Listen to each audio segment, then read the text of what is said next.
Hi ಎಲ್ರಿಗೂ ನಮಸ್ಕಾರ, welcome back to my YouTube channel. ಬುಧವಾರದ ಸಂಚಿಕೆಯಲ್ಲಿ ಭಾಗ್ಯಲಕ್ಷ್ಮಿ ಸೀರಿಯಲ್ ಏನಾಗುತ್ತೆ ಅಂತ ಹೇಳಿ ನೋಡ್ಕೊಂಬರೋಣ. ಈ ಕಡೆ ಕುಸುಮ, ಭಾಗ್ಯ ಮತ್ತು ಸುಂದ್ರಿ ಮನೆಗೆ ಬಂದ ತಕ್ಷಣ ತಾಂಡವ್ ಕಾರ್ನ ನೋಡಿಬಿಟ್ಟು ಸುಂದ್ರಿ, ಅಯ್ಯೋ ಕುಸುಮತ್ಗೆ ನಿಮ್ಮ ಮಗ ನಿಮ್ಮ ಮನೆಗೆ ಬಂದುಬಿಟ್ಟಿದ್ದಾನೆ ನೋಡಿ ಅಂತ ಹೇಳ್ತಾಳೆ. ಹೌದೌದು, ಹೋಗ್ಬೇಕಾದ್ರೆ ಮಾತ್ರ ಯಾವತ್ತೂ ಈ ಮನೆಗೆ ಬರೋದೇ ಇಲ್ಲ, ನೀವು ಬೇಕಾಗಿಲ್ಲ ಅಂತ ಹೇಳಿ ಹೋದ. ಆದರೆ ವಾರಕ್ಕೊಂದ್ಸತಿ ಏನಾದರೂ ನೆಪ ಮಾಡಿಕೊಂಡು ಮನೆಗೆ ಬರ್ತಾನೆ ಇರ್ತಾನೆ ಅಂತ ಕುಸುಮ ಕೂಡ ಕೋಪ ಮಾಡಿಕೊಂಡು ಒಳಗೆ ಬರ್ತಾಳೆ. ಅವಾಗ ತಾಂಡವ್ ಹತ್ರ ತಾಂಡವ್ ನಮಗೆ ಕಿರಿಕಿರಿ ಮಾಡಬೇಡ ಕಣೋ, ಮೊದಲು ಇಲ್ಲಿಂದ ಹೊರಟೋಗು ಅಂತ ಅವರಪ್ಪ ಹೇಳ್ತಾ ಇರ್ತಾರೆ. ಅಯ್ಯೋಪ್ಪ ಅಪ್ಪ, ನಾನೇನು ಮಾಡೋಕ್ಕೆ ಬಂದಿಲ್ಲ ಅಪ್ಪ, ನಾನು ನಿಮಗೆ ರಿಯಾಲಿಟಿನ ತೋರ್ಸೋಕ್ಕೆ ಬಂದಿದ್ದೀನಿ, ನಿಮ್ಮ ಕಣ್ಣನ್ನು ತೆರ್ಸೋಕ್ಕೆ ಬಂದಿದ್ದೀನಿ ಅಂತ ತಾಂಡವ್ ಹೇಳ್ತಾನೆ. ಅದೇ ಟೈಮ್ಗೆ ಸುಂದ್ರಿ ಕೂಡ ಬಂದುಬಿಟ್ಟು, ಹೌದು ಕಣಪ್ಪ, ಇಷ್ಟು ದಿನ ನಾವು ಕಣ್ಮುಚ್ಕೊಂಡಿದ್ವಿ, ನೀನು ಬಂದಮೇಲೆ ನಮಗೆ ಕಣ್ಣೆಲ್ಲ ತೆರೆದೋಗಿದೆ ಅಂತ ಸುಂದ್ರಿ ಕೂಡ ಹೇಳ್ತಾಳೆ. ಕುಸುಮ ಮನೆ ಒಳಗಡೆ ಬಂದು ತಕ್ಷಣ ತಾಂಡವ್, ಏನು ನಿಂದು ಮತ್ತೆ ಯಾಕೋ ಇಲ್ಲಿಗೆ ಬಂದಿದ್ಯಾ, ಏನಾದರೂ ನೆಪ ಹಿಡ್ಕೊಂಡು ಬಂದುಬಿಡ್ತೀಯಾ ಅಲ್ವಾ ಅಂತ ಕುಸುಮ ಹೇಳ್ತಾಳೆ. ಇರಬೇಕಾದ್ರೆ ಅಮ್ಮ ಬಂದ, ಬಾ ನಿನ್ನ ಹತ್ರನೇ ಒಂದು ಇಂಪಾರ್ಟೆಂಟ್ ವಿಚಾರ ಮಾತಾಡಬೇಕಿತ್ತು, ಅದಕ್ಕೋಸ್ಕರನೇ ಕಾಯ್ತಾ ಇದ್ದೆ ಅಂತ ತಾಂಡವ್ ಹೇಳ್ತಾನೆ. ನಿನ್ನ ಸೊಸೆ ಅಲ್ಲ, ನಿನ್ನ ಮುದ್ದಿನ ಮಗಳು ಎಷ್ಟು ಚೆನ್ನಾಗಿ ಅಡುಗೆ ಮಾಡ್ತಾಳೆ ಅಂತ ಹೇಳ್ತಾ ಇದ್ದೆ ಅಲ್ವಾ, ಪ್ರಪಂಚದಲ್ಲಿ ಯಾರು ಕೂಡ ಅವಳ ಥರ ಅಡುಗೆ ಮಾಡೋದೇ ಇಲ್ಲ ಅಂತ ಹೇಳ್ತಾ ಇದ್ದೆ ಅಲ್ವಾ, ಇವತ್ತು ನಾನು ಅದನ್ನು ಸುಳ್ಳು ಅಂತ ತೋರ್ಸೋಕ್ಕೆ ಬಂದಿದ್ದೀನಿ. ಅವಳಿಗಿಂತ ತುಂಬ ಚೆನ್ನಾಗಿ ಅಡುಗೆ ಮಾಡೋರು ಈ ಪ್ರಪಂಚದಲ್ಲಿ ಇದ್ದಾರೆ ಅಂತ ನಿನಗೆ ತೋರ್ಸೋಕ್ಕೆ ಬಂದಿದ್ದೀನಿ ಅಮ್ಮ ಅಂತ ಹೇಳ್ತಾನೆ. ಆವಾಗ ಈ ಕಡೆ ಕುಸುಮ ಎಲ್ರಿಗೂ ಕೂಡ ಶಾಕ್ ಆಗುತ್ತೆ. ಟೇಸ್ಟ್ ಮಾಡ್ತೀರಾ, ಟೇಸ್ಟ್ ಮಾಡಿ, ಟೇಸ್ಟ್ ಒಂದು ನಿಮಿಷ ಇರಿ ಅಂತ ಹೇಳಿಬಿಟ್ಟು ಒಂದು ಬಾಕ್ಸ್ನ ತೊಗೊಂಡು ಹೋಗಿ ಅವರ ಅಮ್ಮಗೆ ಕೊಡ್ತಾನೆ.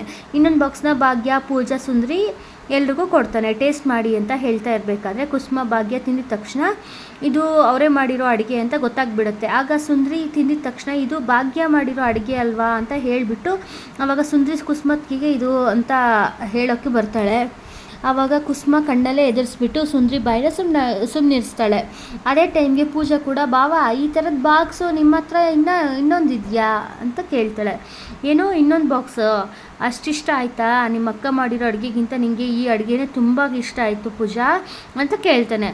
ಅದು ಆಗಲ್ಲ ಬಾವ, ಯಾಕೆ ಅಂದರೆ ಅಂತ ಪೂಜಾ ಇನ್ನೇನು ಕೇಳೋಕ್ಕೆ ಅಂತ ಬರ್ತಾ ಇರಬೇಕಾದ್ರೆ ಸುಂದ್ರಿ ಜೋರಾಗಿ ಕಾಲನ್ನ ತುಳಿದ್ಬಿಟ್ಟು, ಸುಮ್ಮನೆ ಇರು, ಕುಸುಮತ್ಗೆ ಬೈತಾರೆ ಅಂತ ಹೇಳ್ತಾಳೆ. ಆಗ ಪೂಜೆ ಕೂಡ ಸತ್ಯ ಹೇಳೋದನ್ನು ಬಿಟ್ಬಿಟ್ಟು ಈ ಕಡೆ ಕುಸುಮ ಕೂಡ ಊಟನ ತಿಂದ್ಬಿಟ್ಟು ಧರ್ಮ ಅವರಿಗೆ ಕೊಡ್ತಾರೆ. ಅವರು ಕೂಡ ತಿಂದಿದ ತಕ್ಷಣ ಇದು ಭಾಗ್ಯ ಮಾಡಿರೋ ಅಡುಗೆನೇ ಅಂತ ಗೊತ್ತಾಗತ್ತೆ. ಹೇಗಿದೆ ಅಮ್ಮ, ನಿನ್ನ ಸೊಸೆ ಮಾಡಿರೋ ಅಡುಗೆಗಿಂತ ತುಂಬ ಚೆನ್ನಾಗಿದೆ ಅಲ್ವಾ ಅಂತ ತಾಂಡವ್ ಕೇಳ್ತಾ ಇರಬೇಕಾದ್ರೆ, ಹೌದು ಕಣೋ ರಾಜ, ಅಡುಗೆ ಮಾತ್ರ ತುಂಬಾ ಚೆನ್ನಾಗಿದೆ, ನಾನು ಭಾಗ್ಯಗೆ ತುಂಬ ಚೆನ್ನಾಗಿ ಅಡುಗೆ ಮಾಡ್ತಾಳೆ ಅಂತ ಅಂದ್ಕೊಂಡಿದ್ದೆ, ಬಟ್ ಈ ಅಡುಗೆ ಭಾಗ್ಯ ಮಾಡಿರೋದಕ್ಕಿಂತ ತುಂಬಾ ಚೆನ್ನಾಗಿದೆ ಅಂತ ಹೇಳ್ತಾಳೆ. ಈ ಅಡುಗೆ ತುಂಬ ಚೆನ್ನಾಗಿದೆ ತಾನೇ ಅಂತ ಕುಸುಮ ಹೇಳಿದಾಗ, ಹೌದತ್ತೆ ಈ ಅಡುಗೆ ತುಂಬ ಚೆನ್ನಾಗಿದೆ, ನನಗೆ ತುಂಬ ಇಷ್ಟ ಆಯಿತು ಅಂತ ಭಾಗ್ಯ ಹೇಳ್ತಾಳೆ. ರಾಜ, ನಿಜವಾಗ್ಲೂ ಕಣೋ, ನೀನು ಇಷ್ಟಿನ ನಿನ್ನ ತುಂಬ ತಪ್ಪು ತಿಳ್ಕೊಂಡಿದ್ದೆ, ಭಾಗ್ಯನೇ ಚೆನ್ನಾಗಿ ಅಡುಗೆ ಮಾಡೋದು ಅಂತ, ಅಂದರೆ ಈ ಅಡುಗೆ ಭಾಗ್ಯ ಮಾಡೋದಕ್ಕಿಂತ ತುಂಬಾ ಚೆನ್ನಾಗಿದೆ ಅಂತ ಹೇಳ್ತಾಳೆ. ನನಗೂ ಕೂಡ ಅದೇ ಬೇಕಿತ್ತಮ್ಮ, ಅದೇ ಏನೋ ಹೇಳ್ತಾ ಇದ್ದಲ್ಲ, ಭಾಗ್ಯ ಒಬ್ಬಳೇ ಲೆಜೆಂಡು ಅಂತ, ನೋಡಿದ ಪ್ರಪಂಚದಲ್ಲೇ ಭಾಗ್ಯಂಗಿಂತ ತುಂಬ ಲೆಜೆಂಡ್ ಇದ್ದಾರೆ ಅಂತ ಇವಾಗಾದರೂ ನನಗೆ ಸತ್ಯ ಗೊತ್ತಾಯ್ತಾ ಅಂತ, ಭಾಗ್ಯಂಗಿಂತ 10 ಪಟ್ಟು ಚೆನ್ನಾಗಿ ಅಡುಗೆ ಮಾಡೋರು ಈ ಪ್ರಪಂಚದಲ್ಲಿ ಇದ್ದಾರೆ ಅಂತ ನಿನಗೆ ಗೊತ್ತಾಯ್ತಾ ಅಂತ ತಾಂಡವ್ ಹೇಳ್ತಾ ಇರ್ತಾನೆ. ಆವಾಗ ತಾಂಡವ್ ಅವರ ಅಪ್ಪ, ನೀವು ಈ ಅಡುಗೆ ಬಗ್ಗೆ ಏನು ಹೇಳೋದಿಲ್ವಾ ಅಂತ ಕೇಳ್ತಾನೆ. ಅಯ್ಯೋ ತಾಂಡವ್, ಅಡುಗೆ ತುಂಬ ಚೆನ್ನಾಗಿದೆ ಕಣೋ, ಅಡುಗೆ ಬಗ್ಗೆ ಹೇಳೋದಕ್ಕೆ ನಂಗೆ ಪದಗಳೇ ಗೊತ್ತಾಗ್ತಾ ಇಲ್ಲ, ಒಂದು ಸತಿ ಬುಕ್ನ ಓದ್ಬಿಟ್ಟು ಆಮೇಲೆ ಹೇಳ್ತೀನಿ ಅಂತ ಹೇಳ್ತಾರೆ. ಹೌದು ಅಪ್ಪ, ಆ ಬುಕ್ಸ್ನ ಓದ್ಬಿಟ್ಟು ಮೊದಲು ನಿಮ್ಮ ಹೆಂಡ್ತಿ ಮತ್ತು ನಿನ್ನ ಮಗಳು ಇದ್ದಾಳಲ್ಲ ಅವರಿಬ್ಬರಿಗೂ ಕೂಡ ತಿಳಿಸಿ ಹೇಳಿ, ಈ ಅಡುಗೆ ಎಷ್ಟು ಚೆನ್ನಾಗಿದೆ ಅಂತ ಅವರಿಬ್ಬರು ಕೂಡ ಗೊತ್ತಾಗಲಿ ಅಂತ ತಾಂಡವ್ ಹೇಳ್ತಾ ಇರಬೇಕಾದ್ರೆ, ಹೌದು ಕಣೋ ತಾಂಡವ್, ಇಷ್ಟು ಚೆನ್ನಾಗಿ ಭಾಗ್ಯ ಅಡುಗೆ ಕಲಿಬೇಕು ಅಂದರೆ ಇನ್ನು ಮಿನಿಮಮ್ 10 ವರ್ಷ ಆದರೂ ಬೇಕು ಅವಳಿಗೆ, ಅಡುಗೆ ಮನೆಯಲ್ಲಿ ಕೆಲಸ ಮಾಡಲೇಬೇಕು ಕಣೋ, ಆವಾಗಲೇ ಅವಳಿಗೆ ಈ ಥರ ಅಡುಗೆ ಮಾಡೋಕ್ಕೆ ಬರೋದು ಅಂತ ಕುಸುಮ ಹೇಳ್ತಾರೆ. ಅಯ್ಯೋ ಅಮ್ಮ, ಬರೀ ಅಡುಗೆ ಕಲಿಯೋದಷ್ಟೇ ಅಲ್ಲ, ಅಡುಗೆ ಜೊತೆ ಮಾನವೀಯತೆಯೂ ಇರಬೇಕು ಅಂತ ಹೇಳ್ತಾರೆ. ಇದರಲ್ಲಿ ಇವಳಿಗೆ 5% ಮಾನವೀಯತೆಯೂ ಇಲ್ಲ, ಬರೀ ಜಂಬ ತೋರಿಸ್ತಾಳೆ ಅಂತ ತಾಂಡವ್ ಬೈತಾ ಇರಬೇಕಾದ್ರೆ, ಏನು ಮಾನವೀಯತೆನಾ ಅಂತ ಕುಸುಮ ಹೇಳ್ತಾರೆ. ಹೌದಮ್ಮ, ಮೊನ್ನೆ ನನಗೆ ಹುಷಾರಿಲ್ಲ ಅಂದಾಗ ಪಾಪ ರಾತ್ರಿನೇ ನನಗೆ ಅಡುಗೆ ಮಾಡಿ ಕಳಿಸಿದ್ರು ಗೊತ್ತಾ, ಅಡುಗೆ ಎಷ್ಟು ಚೆನ್ನಾಗಿತ್ತು, ತಿಂದಿದ ತಕ್ಷಣ ನನ್ನ ಹೊಟ್ಟೆ ನೋವೆಲ್ಲ ಕೂಡ ಕಡಿಮೆ ಆಯಿತು ಅಂತ ಹೇಳ್ತಾ ಇರಬೇಕಾದ್ರೆ ಈ ಕಡೆ ಕುಸುಮ ಭಾಗ್ಯ ಇಬ್ಬರು ಕೂಡ ಅಂದರೆ ನೀ ಕುಸುಮ ಇಷ್ಟೊತ್ತಲ್ಲಿ ಅಡುಗೆ ಮಾಡಿ ಕಳಿಸೋದು ಬೇಡ ಅಂತ ಹೇಳಿರ್ತಾಳೆ. ಅಯ್ಯೋ ಅತ್ತೆ, ನಮ್ಮ ಮನೆಯವರಿಗೆ ಯಾರಿಗಾದ್ರೂ ಈ ಥರ ಆಗಿದ್ರೆ ನಾವು ಅಡುಗೆ ಮಾಡ್ತಾ ಇದ್ವಿ ತಾನೇ, ಇದು ಹಾಗೆ ಅಂತ ಅಂದ್ಕೊಳ್ಳಿ ಅಂತ ಹೇಳಿಬಿಟ್ಟು ಅಡುಗೆನ ಮಾಡಿ ಕಳಿಸಿರ್ತಾಳೆ. ಅದಕ್ಕೆ ಕುಸುಮ ನಗ್ತಾ ಇರ್ತಾಳೆ. ಅದನ್ನು ಕೇಳಿಸ್ಕೊಂಡು ಹೌದು ಕಣೋ ರಾಜ ಅಂತ ಹೇಳ್ತಾ ಇರಬೇಕಾದ್ರೆ ಎಮ್ಮೆ ಭಾಗ್ಯ ಇವಾಗಾದರೂ ಗೊತ್ತಾಯ್ತಾ ನಿನಗಿಂತ ಚೆನ್ನಾಗಿ ಅಡುಗೆ ಮಾಡೋರು ಇದ್ದಾರೆ ಅಂತ, ಅಷ್ಟು ಚೆನ್ನಾಗಿ ಅಡುಗೆ ಮಾಡೋದನ್ನು ನೀನು ಕಲ್ತ್ಕೋ ಅಂತ ತಾಂಡವ್ ಹೇಳ್ತಾನೆ.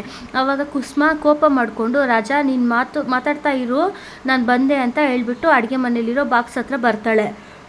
ಆ ಬಾಕ್ಸ್ ಓಪನ್ ಮಾಡ್ತಾ ಇರಬೇಕಾದ್ರೆ ಅಮ್ಮ ಏನಮ್ಮ ಅದು ಅಷ್ಟೊಂದು ಬಾಕ್ಸ್ ಇಟ್ಟಿದ್ದೀರಾ, ಆ ಬಾಕ್ಸ್ ನೋಡಿದರೆ ನಾನು ತೊಗೊಂಬಂದಿರೋ ಬಾಕ್ಸ್ ಥರನೇ ಇದೆ, ಯಾಕೆ ಅಲ್ಲಿಂದ ಅಂತ ಕೇಳ್ತಾನೆ. ಆವಾಗ ಆ ಕಡೆ ಕುಸುಮ ಕೂಡ ಅದೇ ತಾಂಡವ್ ಊಟ ತುಂಬ ಚೆನ್ನಾಗಿದೆ ಅಂತ ಹೇಳಿದೆ ಅಲ್ವಾ, ಅದಕ್ಕೆ ನಾವು ಕೂಡ 4 ಬಾಕ್ಸ್ನ ಊಟ ತೊಗೊಂಡಿದ್ದೀವಿ ಅಂತ ಕುಸುಮ ಹೇಳ್ತಾಳೆ. ಏನು ನೀವು ಕೂಡ ಹೊರಗಡೆ ಇಂಥ ಫುಡ್ ಆರ್ಡರ್ ಮಾಡಿದ್ದೀರಾ, ನನ್ನ ಕೈಯಲ್ಲಂತೂ ನಂಬೋಕೆ ಆಗ್ತಾ ಇಲ್ಲ ಅಂತ ತಾಂಡವ್ ಹೇಳ್ತಾ ಇರಬೇಕಾದ್ರೆ ಕುಸುಮ ಬಂದುಬಿಟ್ಟು ತಾಂಡವ್ ಕೈಗೆ ಬಾಕ್ಸ್ನ ಕೊಡ್ತಾಳೆ. ತಾಂಡವ್ ತಿಂತಾ ಇರಬೇಕಾದ್ರೆ ತಾಂಡವ್ ರಾಜ ಹೇಗಿದೆಯೋ ಊಟ ಅಂತ ಕೇಳ್ತಾಳೆ. ತುಂಬ ಅಂದರೆ ತುಂಬ ಚೆನ್ನಾಗಿದೆ ಅಮ್ಮ, ಊಟ ಮಾತ್ರ ಸಖತ್ತಾಗಿದೆ, ಇದ್ರ ಬಗ್ಗೆ ಕೇಳಬೇಕಾ ಅಂತ ತಾಂಡವ್ ಊಟ ಮಾಡ್ತಾ ಇರಬೇಕಾದ್ರೆ ಅಲ್ಲಮ್ಮ ನಿಮಗೆಲ್ಲ ಈ ಸರ್ವಿಸ್ ಬಗ್ಗೆ ಹೇಗೆ ಗೊತ್ತು ಅಂತ ಹೇಳ್ತಾರೆ.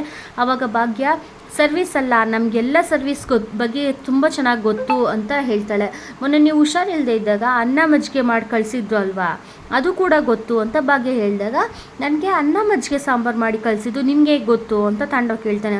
ಆವಾಗ ಭಾಗ್ಯ ತುಂಬ ಆ್ಯಟಿಟ್ಯೂಡಲ್ಲಿ ಬಂದುಬಿಟ್ಟು ಅವಳು ಮಾಡಿಸಿರೋ ಪೇಪರ್ನ ತೊಗೊಂಡು ಬರ್ತಾಳೆ. ಆ ಕೈ ತುತ್ತು ಪೇಪರ್ನ ತಾಂಡವ್ ಕೈಗೆ ಕೊಟ್ಟಿದ ತಕ್ಷಣ ತಾಂಡವ್ಗಂತೂ ಫುಲ್ ಶಾಕ್ ಆಗುತ್ತೆ. ಏನಿದು ಇವ್ರ ಮನೇಲಿ ಇದು ಹೇಗೆ ಬಂತು ಅಂತ. ಆವಾಗ ಭಾಗ್ಯ ನೀವು ನೋಡ್ತಾ ಇರೋದು ಬೇರೆ ಯಾರ್ದೋ ಅಲ್ಲ, ನಾನು ಶುರು ಮಾಡಿರೋ ಬಿಸ್ನೆಸ್ ಅಂತ ಹೇಳ್ತಾಳೆ. ಅದನ್ನು ಕೇಳಿಸ್ಕೊಂಡು ತಾಂಡವ್ಗಂತೂ ಫುಲ್ ಶಾಕ್ ಆಗುತ್ತೆ. ಆಗ ಧರ್ಮ ಅವರು ಯಾಕೆ ತಾಂಡವ್ ಏನು ಮಾತಾಡ್ತಾ ಇಲ್ಲ ಅಂತ ಕೇಳ್ತಾ ಇರಬೇಕಾದ್ರೆ ಪೂಜಾ ಕೂಡ ಏನೇ ಹೇಳಿ ಬಾವ, ನೀವು ಎಲ್ಲೇ ಹೋದರೂ ಎಲ್ಲೇ ಬಂದರೂ ಕೂಡ ನಿಮಗೆ ನಮ್ಮ ಅಕ್ಕ ಅಡುಗೆನೇ ಮಾಡಿರೋದೇ ಇಷ್ಟ ಆಗುತ್ತೆ ಅಲ್ವಾ, ಅದೇ ಖುಷಿ ಅಂತ ಹೇಳಿಬಿಟ್ಟು ಸುಂದರಿ ಮತ್ತು ಪೂಜಾ ಇಬ್ಬರೂ ಕೂಡ ನಗ್ತಾ ಇರ್ತಾರೆ. ಆವಾಗ ಈ ಕಡೆ ಕುಸುಮ ಕೂಡ ಅಂತೂ ನೀನು ಈ ಪ್ರಪಂಚದಲ್ಲಿ ನಮ್ಮ ಭಾಗ್ಯ ಮಾಡೋ ಅಡುಗೆನ ತುಂಬ ಚೆನ್ನಾಗಿದೆ ಅಂತ ಹೇಳಿದೆ ಅಲ್ವಾ, ಅಷ್ಟೇ ಸಾಕು ಕಣೋ ರಾಜ, ನನಗೆ ಇನ್ನೇನು ಬೇಡ ಅಂತ ಹೇಳ್ತಾ ಇರಬೇಕಾದ್ರೆ ಅಯ್ಯೋ ಕುಸುಮಕ್ಕೆ ಬರೀ ಅಷ್ಟೇ ಅಲ್ಲ, ತಾಂಡವ್ ಅವರು ಇನ್ನೊಂದು ಮಾತು ಹೇಳಿದರು ನೆನಪಿಲ್ವಾ ಅಂತ ಸುಂದರಿ ಹೇಳ್ತಾಳೆ. ಅದೇ ಮಾನವೀಯತೆ ಅಂತೆ, ನಮ್ಮ ಭಾಗ್ಯಗೆ ಮಾನವೀಯತೆ ತುಂಬಾ ಇದೆ ಅಂತ ಹೇಳ್ತಾ ಇರಬೇಕಾದ್ರೆ ಕುಸುಮ ಕೂಡ ತುಂಬ ಆ್ಯಟಿಟ್ಯೂಡಿಂದ ತಾಂಡವ್ ಹತ್ರ ಬರ್ತಾಳೆ. ಬಂದುಬಿಟ್ಟು ಯಾಕೋ ರಾಜ ಏನು ಮಾತಾಡ್ತಿಲ್ಲ, ಏನಾಯಿತು ಅಂತ ಕೇಳ್ತಾ ಇರಬೇಕಾದ್ರೆ ಅಯ್ಯೋ ಕುಸುಮ ಅವನಿವಾಗ ಮಾತಾಡೋದಿಲ್ಲ, ನಾನು ಹೋಗಿ ಕನ್ನಡ ನಿಘಂಟು ತೊಗೊಂಬರ್ತೀನಿ ಆಮೇಲೆ ಮಾತಾಡ್ತಾನೆ ಅಂತ ಹೇಳಿಬಿಟ್ಟು ಎಲ್ಲರೂ ಕೂಡ ನಗ್ತಾ ಇರ್ತಾರೆ. ಅಲ್ಲ ತಾಂಡವ್, ಅವಳೇ ಜೀವ, ಆ ಮನೆ ಆಳಿನೇ ಜೀವ ಅಂದ್ಕೊಂಡು ಸರ್ವಸ್ವ ಅಂದ್ಕೊಂಡು ನಮ್ಮನ್ನೆಲ್ಲ ಬಿಟ್ಟು ಹೋದೆ ಅಲ್ವಾ ನೀನು. ಹುಷಾರಿಲ್ದಾಗ ಅವಳಿಗೆ ಅಡುಗೆ ಮಾಡೋಕ್ಕೆ ಆಗಲಿಲ್ಲ, ಕೊನೆಗೂ ಕೂಡ ನೀನು ಈ ಮನೆ ಅನ್ನನೇ ತಿಂದೆ, ಆದರೆ ಭಾಗ್ಯ ಮಾಡಿರೋ ಅಡುಗೆನೇ ತಿಂದೆ, ಇದರಲ್ಲಿ ಗೊತ್ತಾಗುತ್ತೆ ನಿನಗೆ ಎಲ್ಲೇ ಹೋದರೂ ಕೂಡ ಭಾಗ್ಯನ ಬಿಟ್ಟೋಗೋದಕ್ಕೆ ಆಗೋದಿಲ್ಲ ಅಂತ ಕುಸುಮ ಹೇಳ್ತಾರೆ.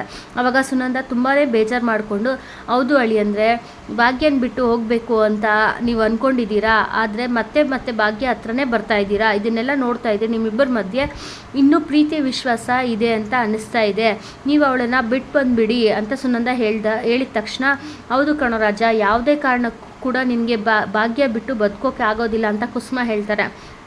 ಆವಾಗ ತಾಂಡವ್ಗೆ ತುಂಬಾ ಕೋಪ ಮಾಡಿಕೊಂಡು ಛೇ ಅಂತ ಹೇಳಿಬಿಟ್ಟು ಮನೆಯಿಂದ ಆಚೆ ಬರ್ತಾನೆ. ಅಲ್ಲ ಇವಳನ್ನು ಒಂದು ವಿಚಾರದಲ್ಲೂ ಟ್ರ್ಯಾಪ್ ಮಾಡಬೇಕು ಅಂತ ಎಷ್ಟೆಲ್ಲ ಪ್ರಯತ್ನ ಪಡ್ತಾ ಇದ್ದೀನಿ, ಆದರೆ ಈ ಎಮ್ಮೆ ಭಾಗ್ಯ ಎಲ್ಲದರಲ್ಲೂ ಗೆಲ್ತಾ ಇದ್ದಾಳೆ ಅಂತ ಕೋಪ ಮಾಡಿಕೊಂಡು ಮಾತಾಡ್ತಾ ಇರಬೇಕಾದ್ರೆ ತಾಂಡವ್ ಅವರೇ ಏನು ನಿಮ್ಮ ಸಮಸ್ಯೆ ಅಂತ ಭಾಗ್ಯ ಬರ್ತಾಳೆ. ಬಂದಿದ್ದ ತಕ್ಷಣ ಏನು ನಿಮ್ಮ ಸಮಸ್ಯೆ ಅಂತ ಕೇಳ್ತಾಳೆ. ಸಮಸ್ಯೆ ನೀನೇ ಕಣೆ ಅಂತ ತಾಂಡವ್ ಹೇಳ್ತಾ ಇರಬೇಕಾದ್ರೆ ಮನುಷ್ಯನಿಗೆ ತೃಪ್ತಿ ಇರಬೇಕಂತೆ, ಆದರೆ ಈ ತೃಪ್ತಿನೇ ನಿಮ್ಗಿಲ್ವಲ್ಲ ತಾಂಡವ್ ಅಂತ ಭಾಗ್ಯ ಹೇಳ್ತಾ ಇರಬೇಕಾದ್ರೆ ನನಗೆ ನೀನು ಸೋಲ್ಬೇಕು ಕಣೆ, ಅದನ್ನು ನಾನು ನೋಡಬೇಕು ಅಂತ ತಾಂಡವ್ ಹೇಳ್ತಾನೆ. ಅದು ಸಾಧ್ಯನೇ ಇಲ್ಲ, ನಿಮ್ಮ ಕನಸನ್ನು ಕನಸಾಗೆ ಇಟ್ಕೊಳ್ಳಿ ಅಂತ ಭಾಗ್ಯ ಹೇಳ್ತಾಳೆ. ನಾನು ಯಾವುದೇ ಕಾರಣಕ್ಕೂ ಸೋಲೋದಿಲ್ಲ, ನೀವು ನನ್ನ ಸೋಲ್ಸೋಕ್ಕೆ ಬಂದ್ರೂ ಕೂಡ ಈ ಭಾಗ್ಯ ಗೆಲ್ತಾಳೆ ಅಂತ ಹೇಳಬೇಕಾದ್ರೆ ಏನೇ ಮಾಡ್ತೀಯಾ, ಏನು ಮಾಡೋಕ್ಕಾಗುತ್ತೆ ನಿನ್ನ ಕೈಯಲ್ಲಿ ಅಂತ ತಾಂಡವ್ ಕೇಳ್ತಾನೆ. ಏನು ಮಾಡೋಕ್ಕಾಗುತ್ತೆ ಅನ್ನೋದನ್ನು ಮಾಡಿ ತೋರಿಸ್ತೀನಿ ಅಂತ ಹೇಳಿಬಿಟ್ಟು ಭಾಗ್ಯ ಅಲ್ಲಿಂದ ಹೋಗಿಬಿಡ್ತಾಳೆ. ಆವಾಗ ತಾಂಡವ್ಗಂತೂ ಫುಲ್ ಕೋಪನೇ ಬರುತ್ತೆ. ಇನ್ನು ಈ ಕಡೆ ಶ್ರೇಷ್ಠ ಕೂಡ ತಾಂಡವ್ ಬಗ್ಗೆ ಯೋಚನೆ ಮಾಡ್ತಾ ಇರ್ತಾಳೆ.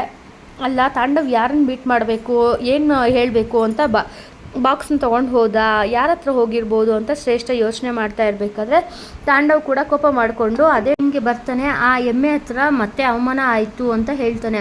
ಆವಾಗ ಶ್ರೇಷ್ಠ ಶಾಕ್ ಆಗಿಬಿಟ್ಟು, ಎಮ್ಮೆ ಅಂದರೆ ಭಾಗ್ಯ ತಾನೆ, ಆ ಭಾಗ್ಯ ಎಲ್ಲಿ ಸಿಕ್ಕಿದ್ಲು ನಿಂಗೆ ಅಂತ ಕೇಳ್ತಾಳೆ.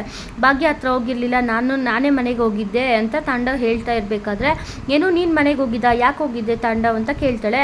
ಅದೇ ಗೌರವ್ ಊಟ ಆರ್ಡರ್ ಮಾಡ್ತಾ ಇದ್ದ ಅಲ್ವಾ, ಆ ಊಟನ ತಗೊಂಡು ಭಾಗ್ಯ ಹತ್ರ ಹೋಗಿದ್ದೆ. ಈ ಪ್ರಪಂಚದಲ್ಲಿ ಭಾಗ್ಯಗಿಂತ ತುಂಬ ಚೆನ್ನಾಗಿ ಅಡುಗೆ ಮಾಡೋರು ಇದ್ದಾರೆ ಅಂತ, ಅಡುಗೆ ಎಷ್ಟು ರುಚಿ ಇದೆ ಅಂತ ನೋಡಲಿ ಅಂತ ತಗೊಂಡು ಹೋಗಿದ್ದೆ ಅಂದ ತಕ್ಷಣ ಶ್ರೇಷ್ಠ ತುಂಬ ಗಾಬರಿ ಆಗ್ತಾಳೆ. ಆದರೆ ಏನು ಗೊತ್ತಾ ಶ್ರೇಷ್ಠ, ಆ ಡಬ್ಬಿ ಸರ್ವಿಸ್ನ ಮಾಡಿರೋದು ಬೇರೆ ಯಾರೂ ಅಲ್ಲ, ಆ ಎಮ್ಮೆ ಭಾಗ್ಯನೇ ಅಂತ ತಾಂಡವ್ ಹೇಳ್ತಾನೆ. ನಾನಂತೂ ಹೋಗಿ ಎಷ್ಟು ಅವಮಾನ ಮಾಡಿಸ್ಕೊಂಡು ಬಂದೆ ಗೊತ್ತಾ ಅಂತ ಹೇಳಿದಾಗ, ಅಲ್ಲ ತಾಂಡವ್, ಅಲ್ಲಿಗೋಗೋಕ್ಕೆ ಮುಂಚೆ ನೀನು ಒಂದು ಮಾತಾದರೂ ನಂಗೆ ಹೇಳಬೇಕಿತ್ತು ತಾನೇ, ಯಾಕಂದರೆ ಆ ಸರ್ವಿಸ್ ಮಾಡ್ತಾ ಇರೋದು ಭಾಗ್ಯ ಅಂತ ನನಗೆ ಗೊತ್ತು ಅಂತ ಶ್ರೇಷ್ಠ ಹೇಳ್ತಾಳೆ. ಏನು ಹೇಳ್ತಾ ಇದೆಯಾ ಶ್ರೇಷ್ಠ, ನಿನಗೆ ಮುಂಚೆನೇ ಆ ಸರ್ವಿಸ್ ಮಾಡ್ತಾ ಇರೋದು ಭಾಗ್ಯ ಅಂತ ಗೊತ್ತಿತ್ತಾ ಅಂದಾಗ, ಹೌದು ತಾಂಡವ್ ಗೊತ್ತಿತ್ತು ಅಂತ ಹೇಳ್ತಾಳೆ. ಎಂಥ ಕೆಲಸ ಮಾಡಿಬಿಟ್ಟೆ, ಅಟ್ಲೀಸ್ಟ್ ನಂಗೆ ಒಂದು ಮಾತಾದರೂ ಹೇಳಬೇಕಿತ್ತು ತಾನೇ ಅಂದಾಗ, ಅಯ್ಯೋ ನಾನೇನು ಹೇಳೋದು, ನೀನೇ ಯಾವಾಗ ನೋಡಿದ್ರೂ ಹೊಗಳ್ತಾ ಇದ್ದೆ ತಾನೇ, ಕೈಯಲ್ಲಿ ಅಮೃತ ಇದೆ, ಅಷ್ಟು ಒಳ್ಳೇದಾಗಲಿ ಇಷ್ಟೊಳ್ಳೇದಾಗಲಿ ಅಂತ ಆಗಿರಬೇಕಾದ್ರೆ ನಾನು ಹೇಗೆ ಹೇಳಲಿ ಅಂತ ಶ್ರೇಷ್ಠ ಕೇಳ್ತಾಳೆ. ನಾನು ಅದು ಭಾಗ್ಯ ಮಾಡಿರೋ ಅಡುಗೆ ಅಂತ ಗೊತ್ತಿಲ್ಲದೇ ನಾನು ಅಷ್ಟೆಲ್ಲ ಮಾತಾಡಿರೋದು. ಆ ಎಮ್ಮೆ ಭಾಗ್ಯ ಅಡುಗೆ ಮಾಡಿದ್ದಾಳೆ ಅಂತ ಗೊತ್ತಾಗಿದ್ದರೆ ನಾನು ಆ ಸರ್ವಿಸಿಂದ ಫುಡ್ನ ಆರ್ಡರ್ ಮಾಡ್ತಾ ಇರಲಿಲ್ಲ. ಅಚ್ಚೆ ಅಂತ ಕೆಲಸ ಮಾಡಿಬಿಟ್ಟು ಯಾಕೆ ಹೇಳಲಿಲ್ಲ ಅಂತ ಕೇಳ್ದ ತಕ್ಷಣ, ಹೋಗೋ ಅಂತ ಹೇಳಿಬಿಟ್ಟು ಶ್ರೇಷ್ಠ ಕೋಪ ಮಾಡ್ಕೊಂಡು ಅಲ್ಲಿಂದ ಹೋಗಿಬಿಡ್ತಾಳೆ. ಅದೇ ಟೈಮ್ಗೆ ಈ ಕಡೆ ಕುಸುಮ ಕೂಡ ಮನೆಗೆ ಬಂದು ಅವಮಾನ ಮಾಡಿಸ್ಕೊಂಡು ಹೋದ ಅಂತ ಹೇಳಿಬಿಟ್ಟು ಮಾತಾಡ್ತಾ ಇರಬೇಕಾದ್ರೆ ಭಾಗ್ಯಂಗೆ ಒಂದು ಕಾಲ್ ಬರುತ್ತೆ. ಕಾಲಲ್ಲಿ ಭಾಗ್ಯ ತುಂಬ ಖುಷಿಯಾಗಿ ಮಾತಾಡ್ತಾ ಇರ್ತಾಳೆ. ಆವಾಗ ಕುಸುಮ ಕೂಡ, ಯಾರ್ದಮ್ಮ ಭಾಗ್ಯ ಕಾಲು ಅಷ್ಟು ಖುಷಿಯಾಗಿ ಮಾತಾಡ್ತಾ ಇದೆಯಾ ಅಂತ ಅಂದಾಗ, ಏನೋ ಹೊಸ ಆರ್ಡರ್ ಸಿಗ್ತಾ ಅಂತ ಕೇಳ್ತಾರೆ. ಅತ್ತೆ ಆರ್ಡರ್ ಅಲ್ಲ, ನನ್ನ ಬಿಸ್ನೆಸ್ಗೆ ಹೊಸ ಅಧ್ಯಾಯ ಶುರುವಾಗಿದೆ, ಇನ್ಮೇಲೆ ನನ್ನ ಬಿಸ್ನೆಸ್ ತುಂಬ ಚೆನ್ನಾಗಾಗುತ್ತೆ ಅಂತ ಭಾಗ್ಯ ಹೇಳ್ತಾ ಇರಬೇಕಾದ್ರೆ, ಅಯ್ಯೋ ಭಾಗ್ಯ ಏನಮ್ಮ ಹೇಳ್ತಾ ಇದೆಯಾ, ಹೊಸ ಅಧ್ಯಾಯ ಅಂದರೆ ಏನು ಅಂತ ಸುಂದ್ರಿ ಕೇಳ್ತಾಳೆ. ನಾನು ಹೋಗಿ ಬಂದುಬಿಟ್ಟು ನಿಮಗೆಲ್ಲ ಹೇಳ್ತೀನಿ ಅಂದಾಗ, ಅಯ್ಯೋ ಹೋಗಿ ಬರೋದು, ಹಾಗಿದ್ರೆ ಎಲ್ಗಮ್ಮ ಹೋಗ್ತಾ ಇದೆಯಾ ಅಂತ ಕುಸುಮ ಕೇಳ್ತಾರೆ. ಮತ್ತೆ ಹೇಳಿದೆ ಅಲ್ವಾ, ನನ್ನ ಬಿಸ್ನೆಸ್ಗೆ ಇವಾಗ ತುಂಬ ಹೊಸ ಅಧ್ಯಾಯ ಬಂದಿದೆ, ಅದನ್ನು ನಾನು ಮಾಡಲೇಬೇಕು ಅಂತ ಭಾಗ್ಯ ಹೇಳ್ತಾಳೆ. ಆವಾಗ ಸುಂದ್ರಿ ಕೂಡ, ಹೋಗು ಭಾಗ್ಯ ಹೋಗು, ಹೊಸ ಅಧ್ಯಾಯ ಅಂತ ಹೇಳ್ತಾ ಇದೆಯಾ, ಹೋಗು, ಈ ಸಲ ಕಪ್ ನಮ್ಮದೇ ಅಂತ ಹೇಳಿಬಿಟ್ಟು ಎಲ್ಲರೂ ಕೂಡ ಖುಷಿಯಾಗಿರ್ತಾರೆ. ಅಷ್ಟಕ್ಕೆ ಈ ಸಂಚಿಕೆ ಮುಕ್ತಾಯವಾಗುತ್ತೆ. ಇವತ್ತಿನ ಸಂಚಿಕೆ ಇಷ್ಟ ಆಗಿದ್ರೆ ಒಂದು ಲೈಕ್ ಮಾಡೋದನ್ನ ಮರಿಬೇಡಿ. Thank you so much for watching.